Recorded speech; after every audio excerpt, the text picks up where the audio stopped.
Halo sahabatku, sahabat EO Paham dimanapun kalian berada, senang dan bangga bisa bertemu dengan kalian pada kesempatan ini. Di sesi ini kita akan belajar tentang aplikasi turunan fungsi trigonometri, khususnya bagian yang kedua yaitu mengenai nilai atau titik stasioner sebuah fungsi beserta jenisnya. Bagi sahabatku, sahabat EO Paham yang baru bergabung, jangan lupa silakan subscribe dan nyalakan tombol notifikasinya agar kalian selalu mendapatkan update dari setiap video kami yang terbaru. Mari kita lanjutkan. Nilai atau titik stasioner beserta jenisnya. Coba kita perhatikan grafik ini, di mana yang biru ini adalah sebuah kurva. Kurva ini terdapat beberapa puncak dan lembah. Di sini ada puncak, di sini ada lembah, di sini ada puncak, di sini ada lembah. Atau dengan kata lain nanti, puncak ini disebut lain di titik puncak, di sini titik lembah ini titik minimum ya, atau titik puncak itu titik maksimum, di sini maksimum, di sini minimum. Nah, kapan terjadi puncak atau lembah? Yaitu di saat pada titik itu garis singgung pada puncak itu adalah garis singgungnya sejajar dengan sumbu X. Sehingga di A, puncaknya di sini garis singgungnya sejajar dengan sumbu X. Ingat, jika garis singgungnya sejajar dengan sumbu X, atau dengan kata lain gradiennya sama dengan 0. Jadi nanti syarat sebuah kurva untuk mendapatkan stasioner, maka haruslah gradien di titik itu sama dengan 0. Ingat, gradien sama dengan turunan pertama, atau dengan kata lain, turunan pertama di titik yang absis A, B, C, dan D harus sama dengan 0. Apa yang dimaksud dengan nilai stasioner dan titik stasioner? Mari kita lihat.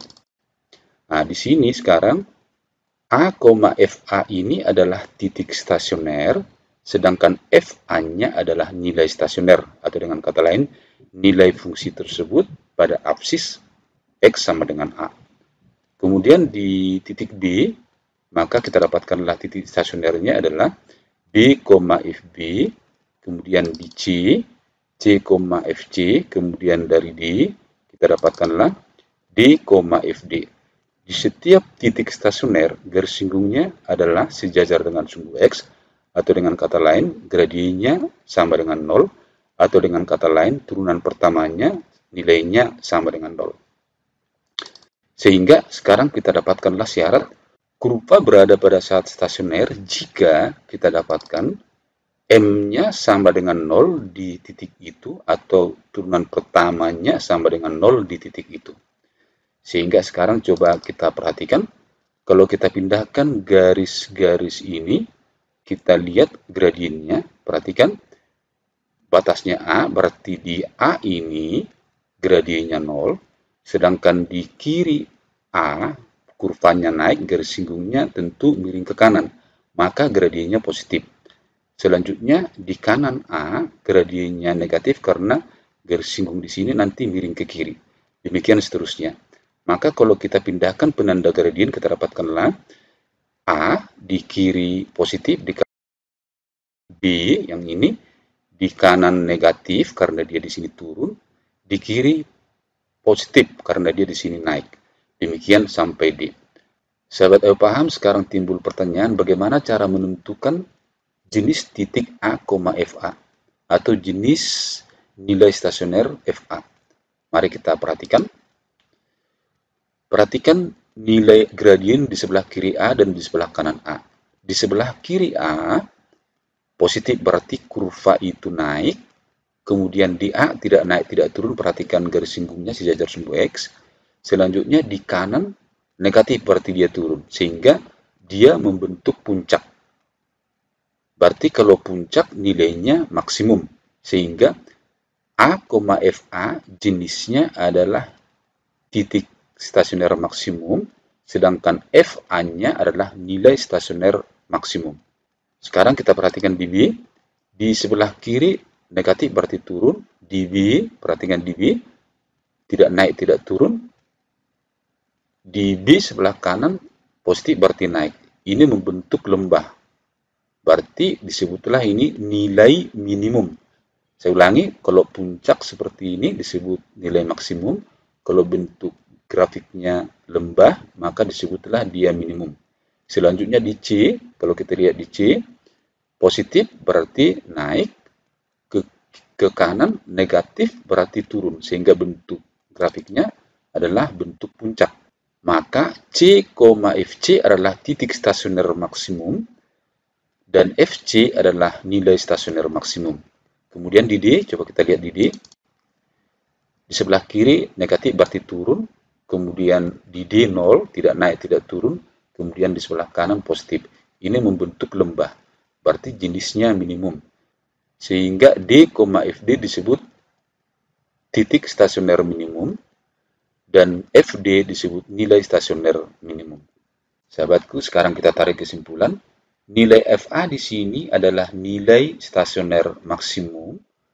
Di sini ada kata relatif karena perhatikan di sini nilai puncak ada dua yang kita dapat, yang bisa kita gambar. Ini puncak, ini puncak. Ini lebih tinggi dari sini. Maka ini disebut relatif. Ini juga disebut relatif karena nanti masih ada yang lebih tinggi dari sini. Misalnya kalau ini kita lanjutkan ya. Mungkin ini akan mendapatkan nilai puncak yang lebih tinggi. Sehingga disebut dengan relatif. Dengan demikian, selanjutnya A, FA, kita sebutlah ini titik stasioner maksimum relatif, karena nanti masih ada yang lebih tinggi dari sini, titiknya. Ya. Selanjutnya, FB disebutlah itu nilai stasioner minimum relatif, karena ini lebih rendah. Nah, di sini masih ada yang lebih rendah, tapi kalau ini kita teruskan, ini masih ada lagi yang lebih rendah. Maka disebut relatif. Kemudian titiknya, kita sebutlah titik stasioner minimum relatif. Selanjutnya yang C, kita sebutlah itu nilai stasioner maksimum relatif sama seperti FA tadi. Kemudian titiknya kita sebutlah titik stasioner maksimum relatif. Selanjutnya FD kita sebutlah nilai stasioner minimum relatif. Maka titiknya kita dapatkan namanya adalah stasioner minimum relatif. Nah, inilah jenis-jenisnya. Jadi jenisnya ada maksimum relatif dan minimum relatif. Nah, selanjutnya coba kita perhatikan grafik yang merah ini. Dia mempunyai puncak di FA, di FC, di FE. Artinya FA, FC, FE itu adalah nilai stasioner. Demikian juga lembahnya di FB dan FD. Ini disebut juga nilai stasioner. Nah, ini jenisnya adalah nilai stasioner maksimum mutlak. Ini juga nilai stasioner maksimum mutlak.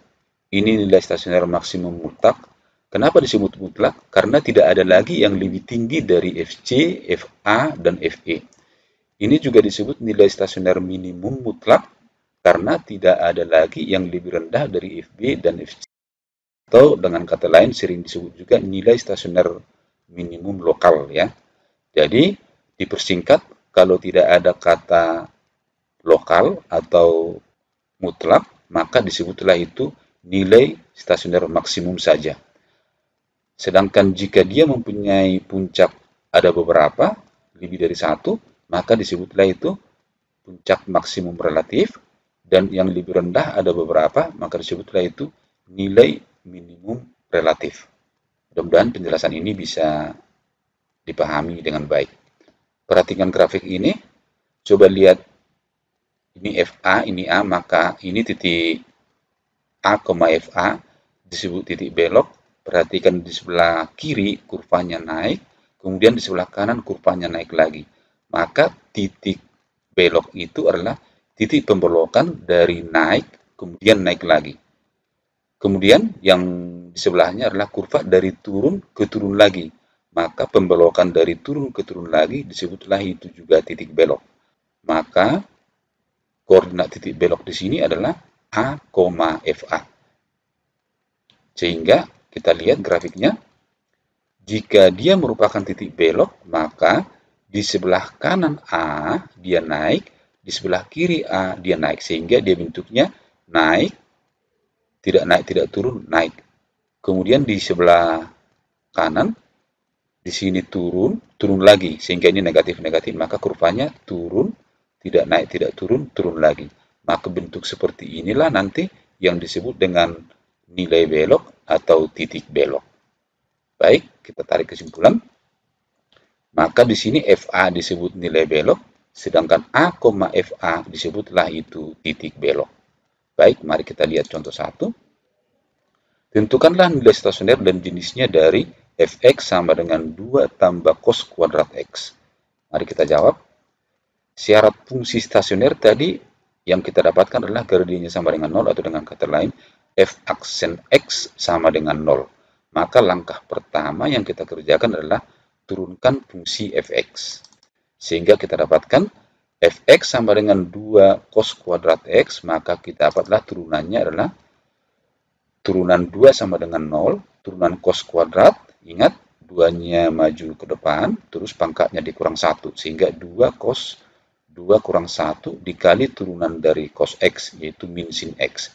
Sehingga ini kita sederhanakan menjadi min kali 2 menjadi min 2, sinnya maju ke depan, sehingga min 2 sin.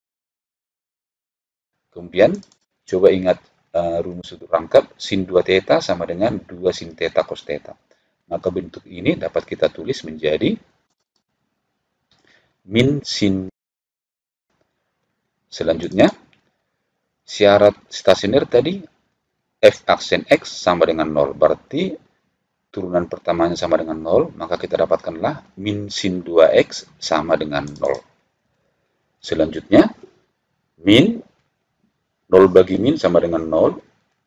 0 itu adalah sin 0. Maka persamaan dari sini kita dapatkan sin 2x sama dengan sin 0.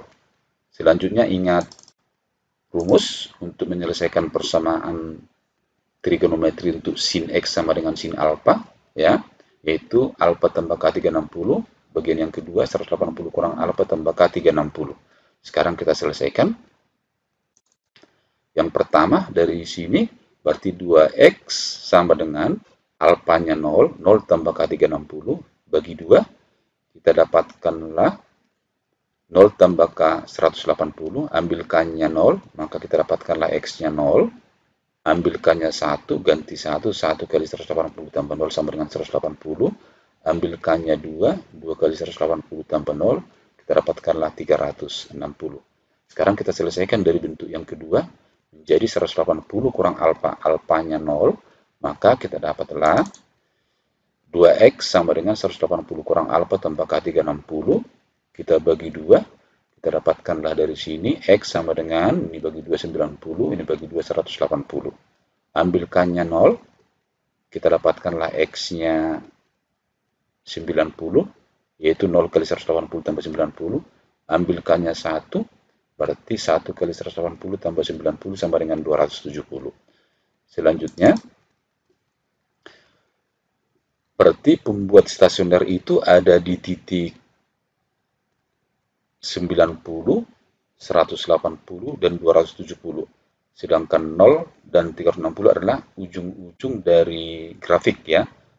Sehingga sekarang kita uji X-nya sama dengan 45. Salah satu, ya, kita ambil 45 di antara 0 sampai 90. Sehingga kita uji ke turunan pertama. Turunan pertamanya tadi adalah f aksen X sama dengan min sin 2X. Masukkan 45 derajat ke turunan pertama, sehingga kita dapatkanlah f aksen 45 derajat sama dengan min sin 2 kali 45, yaitu 90 derajat, sin 91 kali min 2 sama dengan min 2. Sehingga min 2 itu bertanda negatif. Sehingga sekarang di antara 0 sampai 90 bertanda negatif, kemudian berubah tanda positif, kemudian berubah tanda negatif, kemudian berubah tanda positif. Selanjutnya kita akan menentukan nilai stasioner beserta jenisnya. Perhatikan tadi penanda gradien adalah negatif, positif, negatif, positif. Maka sekarang kita lihat di stasioner 90, berarti dia turun karena negatif, tidak turun, tidak naik. Ini naik karena positif, berarti ini adalah lembah, berarti di 90 jenisnya minimum. Kemudian di 180 ini positif, naik, tidak turun, ini negatif, turun. Berarti jenisnya ini adalah puncak, berarti maksimum. Di 270 negatif, turun. Di sini adalah pembuat nolnya, berarti tidak naik, tidak turun. Di kanan positif, berarti ini naik. Bentuknya adalah lembah, maka jenis stasioner di 270 adalah minimum. Selanjutnya kita simpulkan nilai atau titik stasioner dan jenisnya untuk fx sama dengan 2 tambah cos kuadrat x didapat pada titik 90, 180, dan 270. Sekarang kita hitung untuk 90. Untuk 90, X-nya 90, maka nilai stasionernya masukkan sudut 90 derajat ke fungsi asalnya. Berarti 2 tambah cos kuadrat X. Kita masukkan, sehingga ini menjadi 2 tambah cos kuadrat 90 sama dengan cos 90 0 kuadrat, jadi 0 tambah 2 sama dengan 2. Sehingga nilai stasioner untuk titik 90 adalah 2. Maka dari sini kita dapatkanlah titik stasionernya adalah A, FA. A-nya tadi 90, sedangkan FA-nya sama dengan 2. Maka titik stasionernya adalah 90 derajat, 2. Maka kita lihat yang ini, lihat di sini bentuknya lembah, maka jenisnya ini adalah jenis nilai stasioner minimum, sedangkan ini adalah jenis titik stasioner minimum. Selanjutnya untuk titik 180, masukkan ke fungsi asal, yaitu F180 sama dengan 2 ditambah cos 180 kuadrat. Ingat, cos 180 sama dengan 1, kuadrat sama dengan 1, tambah 2 sama dengan 3. Sehingga nilai stasionernya sama dengan 3, dan titik stasionernya adalah, selanjutnya jenisnya ini di 180 puncak ya, berarti ini jenisnya adalah nilai stasioner maksimum, dan titiknya ini jenisnya titik stasioner maksimum. Kita lanjutkan pembuat stasioner yang ketiga, yaitu 270 derajat. Maka kita dapatkanlah untuk X 270 derajat, kita masukkan ke fungsi asal, maka F 270 sama dengan 2 tambah cos kuadrat 270 derajat. Ingat, cos 270 itu sama dengan 0, 0 kuadrat sama dengan 0, tambah 2 sama dengan 2. Jadi sekarang F270 adalah nilai stasionernya, maka kita dapatkanlah jenis nilai stasionernya sama dengan 2, jenisnya minimum. Perhatikan di sini 270 dia bentuknya lembah, berarti dia adalah jenisnya minimum. Selanjutnya titik stasionernya adalah A, FA, maka kita dapatkanlah A-nya sama dengan 270, FA-nya sama dengan 2, berarti 270,2 adalah titik stasionernya, jenisnya adalah titik stasioner minimum. Saya ingatkan, kalau nilai stasionernya minimum, maka titik stasionernya adalah minimum. Demikian juga kalau nilai stasionernya maksimum, maka titik stasionernya adalah maksimum. Baik sahabatku, untuk mencari nilai stasioner kita sudah tahu. Nah, berikut ini saya akan menjelaskan bagaimana cara mencari jenis nilai stasioner tanpa menggunakan garis penanda gradien, yaitu dengan menggunakan konsep turunan kedua. Mari kita lihat. Penggunaan turunan kedua atau F2 aksen untuk menentukan jenis nilai stasioner. Coba kita lihat. Jika fungsi F turunan pertama kita sebut F aksen, maka turunan keduanya adalah F2 aksen. Turunan kedua adalah turunan dari turunan pertama. Misalkan untuk selang interval X lebih kecil dari C dan lebih besar dari B, di mana X ini memuat X sama dengan A. Artinya ada nilai di antara B dan C yang kemungkinannya nanti itu adalah nilai stasioner. Maka dapat kita tinjau sebagai berikut. Lebih besar dari 0, setelah kita ganti X-nya sama dengan A, ternyata hasilnya positif atau lebih besar dari 0, maka FA-nya itu jenisnya disebutlah itu jenis nilai minimum. Selanjutnya, jika turunan kedua lebih kecil dari 0, jika kita masukkan X-nya sama dengan A, maka FA kita sebutlah jenisnya adalah nilai maksimum. Selanjutnya, jika turunan kedua sama dengan 0 untuk X sama dengan A, maka FA disebut sebagai nilai belok. Untuk nilai belok, kita harus perlu beberapa syarat, yaitu syarat pertama, turunan kedua harus lebih kecil dari 0 jika X-nya lebih kecil dari A. Atau turunan kedua harus lebih besar dari 0 jika X-nya lebih besar dari A. Atau dengan kata lain, harus memenuhi garis bilangan ini untuk turunan kedua, yaitu nilainya sama dengan 0 jika pembuat nilai sama dengan 0 itu yaitu A, maka Jika A-nya lebih besar dari 0, nilainya harus positif. Dan jika A-nya lebih kecil dari 0, nilainya harus negatif. Itulah syarat untuk nilai belok. Sahabat EO paham, untuk lebih jelas penggunaan konsep turunan kedua untuk menentukan jenis nilai stasioner atau jenis titik stasioner, mari kita lihat contoh berikut. Contoh 2, pada interval untuk X lebih kecil dari 180 lebih besar dari 0, tentukanlah nilai minimum dari fungsi fx sama dengan cos dalam kurung 2x tambah 10 derajat. Mari kita jawab. Langkah pertama kita cari turunan dari fungsinya. Maka sekarang kita dapat turunan dari 2x tambah 10 sama dengan 2, turunan cos sama dengan min sin, sehingga ini min kali 2 sama dengan min 2. Turunan cos tadi adalah sin, sehingga turunannya ini adalah min 2 sin 2x tambah 10. Selanjutnya, karena kita menggunakan konsep turunan kedua, kita cari turunan kedua dari sini. 2x tambah 10 turunannya 2 kali min 2 jadi min 4. Turunan sin sama dengan cos. Sehingga hasilnya turunan keduanya adalah min 4 cos 2x tambah 10 derajat. Selanjutnya kita cari fungsi stasioner pada syarat pertama, yaitu turunan pertama sama dengan 0. Maka sekarang kita dapatkan f aksen sama dengan 0. F aksennya tadi adalah min 2 sin 2x tambah 10 sama dengan 0. 0 adalah sin 0, maka sekarang kita dapatkan dari penyelesaian persamaan trigonometri untuk sin, berarti sin x sama dengan sin alfa, berarti x sama dengan alfa tambah k 360, sehingga di sini kita dapatkan 2x tambah 10 derajat sama dengan 0 tambah k 360, pindahkan ini jadi min 10, bagi 2, kita dapatkanlah menjadi min 5 tambah k 180. Ambil k-nya 1, sehingga 180 kurang 5 menjadi 175 derajat. Kalau kita ambil k-nya 0, tidak memenuhi karena ini jadi min 5, sedangkan di sini paling kecil 0. Selanjutnya penyelesaian kedua adalah x sama dengan 180 kurang alfa, alfanya sama dengan 0, sehingga penyelesaian keduanya 2x tambah 10 derajat sama dengan 180 kurang alfa, yaitu kurang 0, tambah k 360. Pindahkan ini jadi min, 180 kurang 10 jadi 170, kemudian kita bagi 2, maka kita dapatkanlah X sama dengan 85 tambah K 180.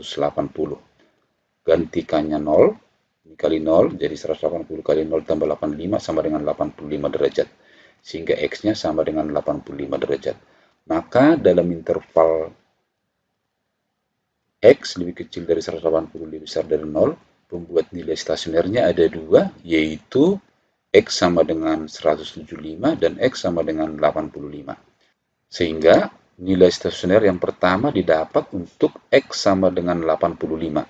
Ganti X-nya 185 ke fungsinya ini, ke fungsi asal, maka kita dapatkanlah fx sama dengan cos 2x tambah 10 derajat, sama dengan ganti X-nya 85, cos 2 kali 85 tambah 10.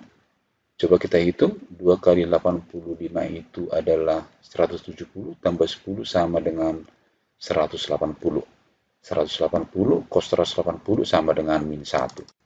Sehingga nilai stasionernya sama dengan min 1. Kita lanjutkan. Untuk menentukan jenisnya kita pakai turunan kedua.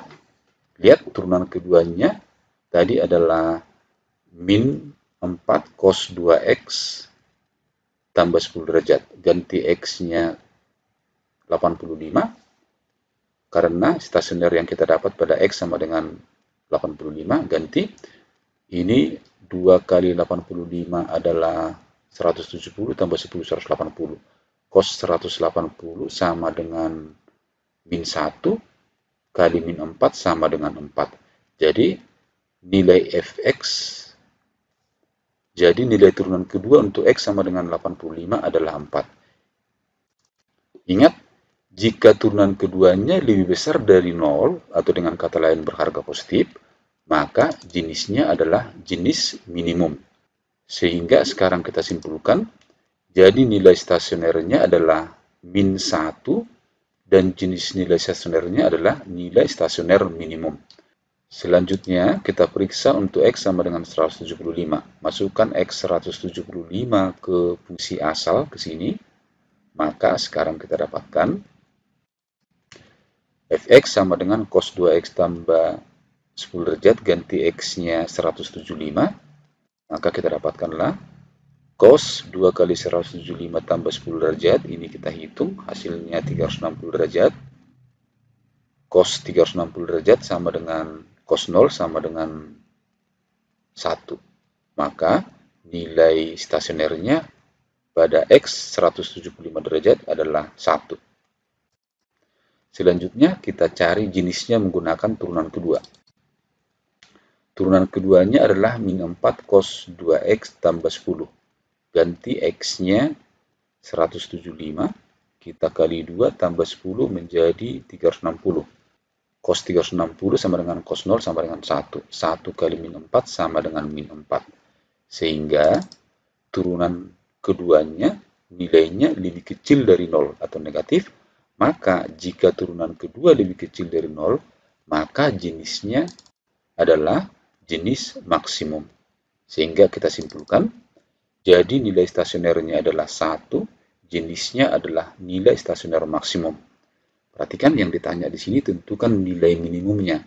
Maka kita ambil dari antara dua ini yang minimum, maka nilai stasioner minimumnya adalah min 1, yaitu ketika X-nya sama dengan 85 derajat. Mudah-mudahan contoh 2 bisa dipahami dengan baik. Sahabatku, untuk lebih jelas penggunaan turunan kedua untuk menentukan jenis nilai stasioner, kita lihat satu contoh yang terakhir. Contoh 3, tentukan titik stasioner dan jenisnya dari fx sama dengan sin x tambah cos x untuk interval x lebih kecil dari 360, lebih besar dari 0. Mari kita jawab. Fx sama dengan sin x tambah cos x. Kita cari turunan pertama dari sini. Maka kita dapatkan turunan sin sama dengan cos, turunan cos sama dengan min sin. Sehingga turunan pertamanya adalah cos x kurang sin x. Selanjutnya kita cari turunan kedua karena kita menggunakan konsep turunan kedua. Maka turunan kedua dari turunan pertama ini adalah cos turunannya min sin turunannya cos. Sehingga turunan keduanya adalah min sin x, min cos x. Ingat syarat fungsi stasioner adalah turunan pertama sama dengan 0. Maka turunan pertamanya ini sama dengan 0. Sehingga kita dapatlah persamaan cos x kurang sin x sama dengan 0. Ini pindahkan ke kanan sehingga menjadi cos x sama dengan sin x. Atau dapat kita buat menjadi sama-sama dibagi cos. Maka sin per cos x sama dengan 1. Sin per cos sama dengan tangen. Sehingga persamaan ini kita jadikan menjadi tangen x sama dengan 1. 1 ingat adalah tangen 45. Kemudian ingat lagi dalam persamaan trigonometri tangen x sama dengan tangen alfa, maka x-nya kita dapat alfa tambah k 180 derajat. Nah, kita masukkan ke sini, maka alfanya sekarang 45, sehingga kita dapatlah x sama dengan 45 derajat tambah k 180. Untuk k-nya 0, ini ganti 0, maka x-nya adalah 45 derajat, yaitu 0 kali 180 tambah 45 derajat. Untuk k-nya 1 sama dengan 1 kali 180 tambah 45 sama dengan 225. Maka x-nya 225. Sehingga pembuat stasionernya untuk interval 0 sampai 360 adalah x-nya 45 derajat atau x-nya 225 derajat. Selanjutnya, nilai stasioner kita cari untuk x sama dengan 45 derajat. Kita masukkan ke fungsi asalnya yaitu sin x tambah cos x. Maka f45 sama dengan sin 45 tambah cos 45 yaitu setengah akar 2 tambah setengah akar 2. Ini sama dengan akar 2. Selanjutnya titik stasionernya menjadi x, fx yaitu 45 derajat, akar 2. Perhatikan x, fx. Sekarang kita periksa jenisnya dengan menggunakan turunan kedua. Ganti x-nya 45 untuk turunan keduanya. Di sini turunan kedua adalah min sin x, min cos x. Ganti jadi min sin 45, min cos 45. Sin 45 setengah akar 2, cos 45 setengah akar 2. Jadi min setengah sama dengan min 1 akar 2 atau min akar 2. Perhatikan turunan kedua Untuk X sama dengan 45 derajat sama dengan min akar 2. Lihat, min akar 2 artinya negatif ya, sehingga turunan keduanya bernilai negatif atau lebih kecil dari 0. Maka titik stasionernya 45 derajat, akar 2, jenisnya adalah titik stasioner maksimum, karena turunan keduanya nilainya lebih kecil dari 0. Selanjutnya, untuk X sama dengan 225 yaitu stasioner yang kedua, kita cari nilainya, masukkan ke fungsi asal 225 derajat. Ini fungsi asalnya sin X cos X, ganti X-nya, berarti sin 225 cos 225. Sin 225 kuadran ketiga, cos 225 kuadran ketiga. Berarti ini sama dengan sin 180 tambah 45, sama dengan min sin 45, sama dengan min setengah akar 2. Ini juga sama, sin 180 tambah 45 sama dengan min cos 45, yaitu min setengah akar 2. Min setengah sama dengan 1, jadi hasilnya ini adalah min akar 2. Sehingga dari sini titik stasionernya kita dapatkanlah X, Fx, yaitu 225, min akar 2. Selanjutnya, jenisnya kita periksa menggunakan turunan kedua, ganti X 225 ke turunan keduanya ini. Sehingga kita dapatkanlah min sin 225, min cos 225. Tadi min sin 225 itu tadi negatif, maka negatif kali negatif positif, sehingga hasilnya adalah min sin 225 sama dengan, tinggal lihat di sini tinggal kali min ya, sehingga ini setengah akar 2, ini tinggal kali min setengah akar 2, setengah tambah setengah 1, sehingga hasilnya ini adalah 1 akar 2 atau akar 2. Nah, perhatikan turunan kedua untuk X sama dengan 225 adalah akar 2. Sedangkan akar 2 itu adalah positif, lebih besar dari 0. Jika turunan kedua lebih besar dari 0, maka jenis nilai stasionernya 225, akar 2 adalah titik stasioner minimum. Sahabatku, dari soal yang sudah kita bahas, kita tadi tidak menemukan nilai belok. Jadi tidak semua fungsi pada interval tertentu mempunyai nilai belok. Ada kalanya hanya mempunyai nilai maksimum, ada kalanya hanya mempunyai nilai minimum, atau ada kalanya mempunyai maksimum dan minimum, atau ada kalanya mempunyai nilai ketiga-tiganya. Jadi tergantung interval kita pakai, atau tergantung kepada grafik fungsinya. Sahabat paham? Demikianlah penjelasan saya tentang aplikasi fungsi turunan trigonometri bagian yang kedua, yaitu nilai atau titik stasioner dan jenisnya. Semoga bermanfaat, dan saya harapkan kalian tetap semangat belajar.